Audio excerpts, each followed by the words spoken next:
Yeah, no, absolutely. I mean, I think there's reason in that. I think there's a huge amount of work that still needs to be done. But my impression when we were in Davos and the conversations that we were really having was all about this idea of there's a huge gap between the intention of what leaders want to do and how difficult it is to actually implement it. So there's a hypocrisy going on here, because I feel that some of them like a good greenwash story, they like a good ESG or CSR label, but actually when it comes to the implementation, they're just not carrying out. Are you saying that they can't carry out or they're unwilling to?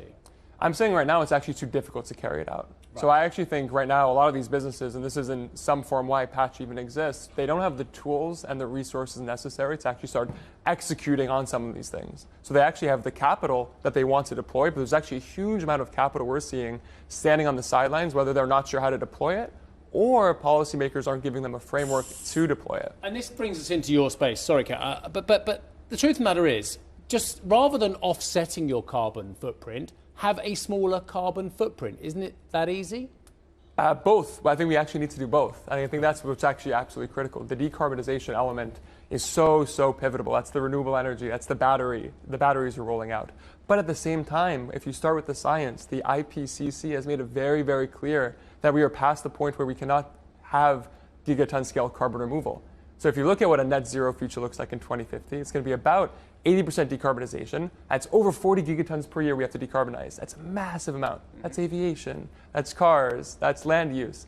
But we still need an additional 10 gigatons of carbon removal to actually compensate that, to effectively drain the bathtub of CO2 we have in the atmosphere.